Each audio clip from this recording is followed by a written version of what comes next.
وہ سرد سنسان اور خوفناک رات کا آخری پہر تھا۔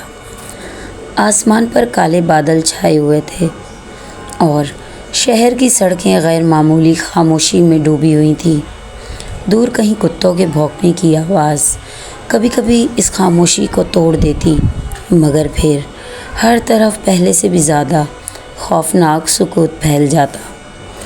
گھر کے ایک کمرے میں سارم گہری نیند میں تھا کہ اچانک اس کے موبائل کی تیز رنگ ٹون پورے کمرے میں گونج اٹھی۔ ٹر ٹر۔ سارم نے بیزاری سے کروٹ بدلی، مگر کال مسلسل آ رہی تھی۔ آخر اس نے نیم غنودگی میں موبائل اٹھایا۔ اسکرین پر ایک نامعلوم نمبر جگمگا رہا تھا۔ اس نے وقت دیکھا، رات کے 2:30 بج رہے تھے۔ اس وقت اس کے دل میں اچانک ایک انجانا خوف سا پیدا ہوا۔ نہ جانے کیوں ایسا محسوس ہو رہا تھا جیسے یہ عام کال نہیں ہے۔ کچھ لمحے وہ اسکرین کو گھورتا رہا، پھر آہستہ سے کال ریسیو کر لی۔ ہیلو سارم۔ چند لمحوں تک دوسری طرف مکمل خاموشی رہی، صرف ہلکی ہلکی سانسوں کی آواز، ایسی سانسیں جیسے کوئی بہت خوف زدہ ہو۔ پھر اچانک ایک لرزتی ہوئی عورت کی آواز سنائی دی، پلیز میری مدد کرو سارم۔ سارم فوراً سیدھا ہو کر بیٹھ گیا۔ آپ کون ہیں؟ وہ مجھے ڈھونڈ رہا ہے۔ عورت کی آواز بری طرح کانپ رہی تھی۔ کون ڈھونڈ رہا ہے؟ وہ مجھے مار دے گا۔ یہ سنتے ہی سارم کے جسم میں سرد لہر دوڑ گئی۔ آپ کہاں ہیں؟ پلیز مجھے ایڈریس بتائیں۔ دوسری طرف چند لمحے خاموشی رہی، پھر کسی کے تیز قدموں کی آواز سنائی دی۔ ایسا لگ رہا تھا جیسے کوئی اندھیرے میں بھاگ رہا ہو۔ وہ بہت قریب آ چکا ہے۔ عورت ہانپتے ہوئی بولی، پلیز جلدی آؤ، آپ ایڈریس بتائیں۔ سارم تقریباً چیخ پڑا، مکان نمبر 402 علی اسٹریٹ I-14۔ اچانک ایک خوفناک چیخ پورے فون میں گونجی، اتنی دردناک کہ سارم کے ہاتھ کانپ گئے اور پھر کال کٹ گئی۔ کمرے میں دوبارہ خاموشی چھا گئی۔ سارم چند لمحے بیٹھا رہا۔ وہ ایسی جانی پہچانی کیوں لگ رہی تھی، جیسے وہ یہ آواز پہلے بھی کئی بار سن چکا ہو، مگر کہاں؟ اس نے جلدی سے جیکٹ پہنی، گاڑی کی چابی اٹھائی اور گھر سے نکل آیا۔ باہر ٹھنڈی ہوا زور سے چل رہی تھی، سڑکیں بالکل خالی تھیں۔ اسٹریٹ لائٹس کی مدھم روشنی سڑک پر عجیب سا منظر بنا رہی تھی۔ سارم کی گاڑی تیزی سے سنسان سڑکوں پر دوڑ رہی تھی، مگر اس کے ذہن میں صرف ایک ہی سوال گونج رہا تھا، وہ عورت کون تھی؟ اچانک موبائل دوبارہ بج اٹھا۔ اسی نمبر سے کال آ رہی تھی۔ سارم کے ہاتھ بے اختیار کانپ گئے۔ اس نے فوراً کال اٹھائی۔ ہیلو پلیز اس بار کال مت کاٹنا۔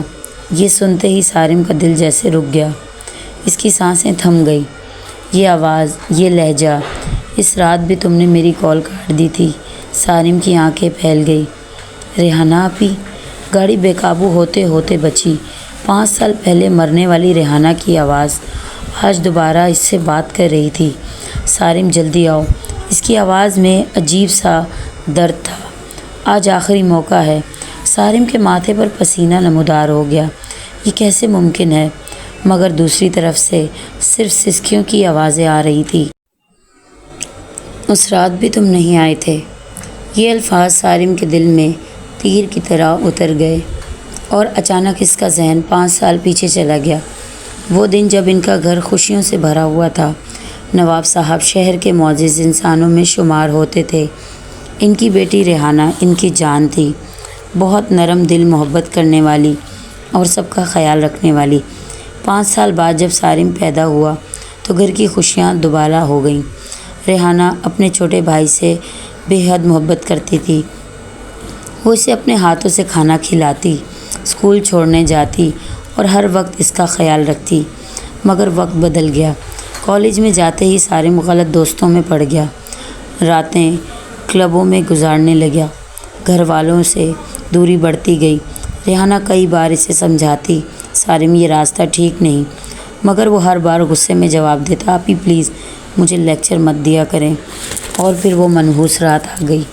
بارش ہو رہی تھی۔ ریحانہ گھر میں اکیلی تھی کیونکہ ان کے شوہر اسد ملک سے باہر گئے ہوئے تھے۔ اسی رات تقریباً 2 بجے ریحانہ نے سارم کو کال کی۔ سارم پلیز گھر آ جاؤ، مجھے بہت ڈر لگ رہا ہے۔ مگر اس وقت سارم اپنے دوستوں کے ساتھ مصروف تھا۔ ابھی میں بھی مصروف ہوں، پلیز سارم، مجھے لگتا ہے کہ گھر میں کوئی ہے۔ ریحانہ کی آواز کانپ رہی تھی مگر سارم نے بیزاری سے کہا، آپ وہم کر رہی ہیں، اور کال کاٹ دی۔ اس رات ریحانہ نے 11-12 بار کال کی مگر سارم نے دوبارہ فون نہیں اٹھایا، اور اگلی صبح پورا گھر ماتم میں ڈوبا ہوا تھا۔ ریحانہ اپنے کمرے میں مردہ پائی گئی تھی، قاتل کبھی نہیں ملا۔ اس دن کے بعد سارم کی زندگی بدل گئی۔ وہ ہر رات خود کو قصوروار محسوس کرتا، ہر رات اسے ریحانہ کی آخری کال یاد آتی، اور آج 5 سال بعد وہی آواز دوبارہ اسے بلا رہی تھی۔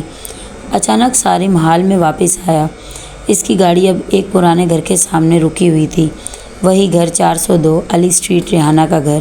سارم چند لمحے گاڑی میں بیٹھا رہا، اس کے دل کی دھڑکن بے قابو ہو چکی تھی۔ گھر بالکل ویسا ہی تھا، ویران، خاموش اور خوفناک۔ گیٹ آہستہ آہستہ ہوا کے ساتھ چرچرا رہا تھا۔ سارم ہمت کر کے گاڑی سے اترا۔ ٹھنڈی ہوا اس کے چہرے سے ٹکرائی۔ اس نے کانپتے ہاتھوں سے گیٹ کھولا۔ گیٹ کی آواز سن کر اس کے رونگٹے کھڑے ہو گئے۔ وہ آہستہ آہستہ اندر داخل ہوا۔ لان میں سوکھے پتے بکھرے ہوئے تھے۔ ہر قدم کے ساتھ عجیب سی آواز پیدا ہو رہی تھی۔ پورا گھر اندھیرے میں ڈوبا ہوا تھا۔ صرف اوپر والی منزل کے ایک کمرے میں مدھم روشنی نظر آ رہی تھی، ریحانہ کا کمرہ۔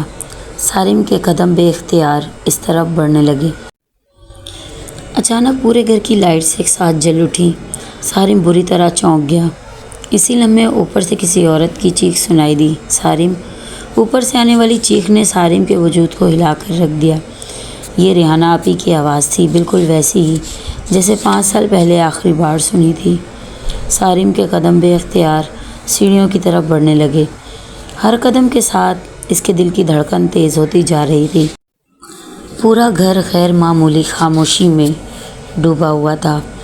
صرف دیوار پر لگی پرانی گھڑی کی ٹک ٹک کی آواز ماحول کو مزید خوفناک بنا رہی تھی۔ جیسے ہی سارم اوپر پہنچا، اچانک ٹھنڈی ہوا کا ایک جھونکا پوری راہداری میں پھیل گیا۔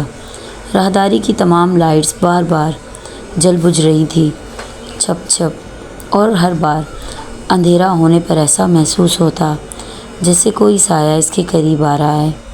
سارم کے ماتھے پر پسینہ نمودار ہو چکا تھا۔ اس نے ریحانہ کے کمرے کی طرف دیکھا۔ دروازہ آدھا کھلا ہوا تھا۔ اندر سے ہلکی زرد روشنی باہر آ رہی تھی، مگر ساتھ ہی کسی کی دھیمی آواز میں رونے کی آواز سنائی دے رہی تھی۔ سارم آہستہ آہستہ دروازے کی طرف بڑھا۔ اس کے قدم جیسے زمین سے چپک گئے ہوں۔ اچانک راہداری کے آخری کونے میں کسی سائے نے حرکت کی۔ سارم فوراً پلٹا مگر وہاں کوئی نہیں تھا، صرف اندھیرا، گہرا خوفناک اندھیرا۔ سارم نے لرزتے ہاتھوں سے دروازہ دھکیلا۔ دروازہ آہستہ سے کھل گیا۔ کمرے کے اندر عجیب سا منظر تھا۔ ہر چیز ویسی ہی رکھی ہوئی تھی جیسے 5 سال پہلے تھی۔ بیڈ، پردے، ڈریسنگ ٹیبل، یہاں تک کہ دیوار پر لگی ریحانہ کی تصویر بھی۔ ایسا لگ رہا تھا جیسے وقت وہیں رک گیا ہو۔ مگر سب سے عجیب بات یہ تھی کہ کمرے میں شدید ٹھنڈ تھی، اتنی ٹھنڈ کہ سارم کی سانسوں سے دھواں نکلنے لگا۔ اس نے دھیرے سے آواز دی، آپی! کوئی جواب نہ آیا، صرف سسکیوں کی آواز جو اب پہلے سے زیادہ واضح ہو رہی تھی۔ سارم نے نظریں گھمائی۔ کمرے کے ایک کونے میں کوئی بیٹھی ہوئی تھی، سفید کپڑوں میں ملبوس، لمبے سیاہ بال اور جھکا ہوا سر۔ سارم کا دل زور سے دھڑکا۔ ریحانہ آپی! وہ آہستہ آہستہ اس کی طرف بڑھا۔ آپی، یہ سب کیا ہے؟ اچانک وہ سسکیاں رک گئی۔ پورے کمرے میں خاموشی چھا گئی، اتنی خوفناک خاموشی کہ سارم کو اپنی دھڑکنیں سنائی دینے لگی۔ پھر دھیرے دھیرے عورت کھڑی ہوئی۔ اس کے بال چہرے پر بکھرے ہوئے تھے، اور پھر بہت آہستگی سے اس نے اپنا چہرہ اوپر اٹھایا۔ سارم کے جسم سے جیسے جان نکل گئی۔ وہ واقعی ریحانہ تھی، مگر اس کا چہرہ غیر معمولی حد تک زرد تھا، آنکھیں بے جان اور چہرے پر عجیب سا درد۔ تم آ ہی گئے! ریحانہ کی آواز پورے کمرے میں گونجی۔ سارم کی آنکھوں سے آنسو بہنے لگے۔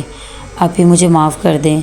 ریحانہ خاموشی سے اسے دیکھتی رہی، پھر آہستہ سے بولی، میں اس رات بہت ڈری ہوئی تھی سارم، میں بار بار تمہیں فون کرتی رہی۔ سارم کا سر شرمندگی سے جھک گیا۔ مجھے لگا تھا میرا بھائی آ جائے گا، مگر تم نہیں آئے۔ سارم رونے لگا۔ آپ ہی پلیز مجھے معاف کر دیں۔ ریحانہ نے دھیرے سے اس کی طرف قدم بڑھایا۔ جیسے جیسے وہ قریب آ رہی تھی، کمرے کا درجہ حرارت مزید کم ہوتا جا رہا تھا۔ اچانک کمرے کی لائٹس زور زور سے چپکنے لگی اور پھر پورا کمرہ اندھیرے میں ڈوب گیا۔ صرف کھڑکی سے آنے والی چاند کی مدھم روشنی باقی تھی۔ اسی لمحے راہداری سے کسی بھاری قدموں کی آواز آنے لگی۔ ایسا لگ رہا تھا جیسے کوئی بہت بھاری انسان آہستہ آہستہ کمرے کی طرف بڑھ رہا ہو۔ سارم کے چہرے کا رنگ اڑ گیا۔ یہ کون ہے؟ ریحانہ کی آنکھوں میں اچانک خوف ابھر آیا۔ وہ آ گیا۔ سارم کی سانس رک گئی۔ کون؟ ریحانہ نے لرزتے ہوئے دروازے کی طرف دیکھا جس نے مجھے مارا تھا۔ اچانک دروازہ خود بخود زور سے بند ہو گیا۔ سارم بری طرح چونک گیا۔ اسی لمحے کمرے کے باہر کسی کے گھسیٹتے قدموں کی آواز سنائی دینے لگی، جیسے کوئی چیز فرش پر گھسیٹی جا رہی ہو۔ سارم کے ہاتھ کانپنے لگے۔ اچانک دروازے کے نیچے سے ایک سیاہ سایہ نظر آیا۔ وہ سایہ آہستہ آہستہ بڑا ہو رہا تھا۔ ریحانہ پیچھے ہٹنے لگی۔ وہ ہمیں ڈھونڈ رہا ہے۔ سارم نے ہمت کر کے دروازے کی طرف قدم بڑھایا۔ میں دیکھتا ہوں۔ نہیں، ریحانہ چیخ پڑی، مگر بہت دیر ہو چکی تھی۔ سارم نے دروازہ کھول دیا۔ راہداری مکمل اندھیرے میں ڈوبی ہوئی تھی، مگر اس اندھیرے میں کوئی کھڑا تھا، ایک لمبا خوفناک سایہ جس کا چہرہ دکھائی نہیں دے رہا تھا، صرف اس کی سفید چمکتی ہوئی آنکھیں نظر آ رہی تھیں۔ سارم خوف سے پیچھے ہٹ گیا۔ تم کون ہو؟ اچانک وہ سایہ زور سے ہنسنے لگا، ایسی ہنسی کہ پورا گھر لرز اٹھا، اور پھر وہ سایہ آہستہ آہستہ روشنی میں آ گیا۔ سارم کی آنکھیں خوف سے پھیل گئیں۔ وہ شخص کوئی اور نہیں بلکہ سارم خود تھا۔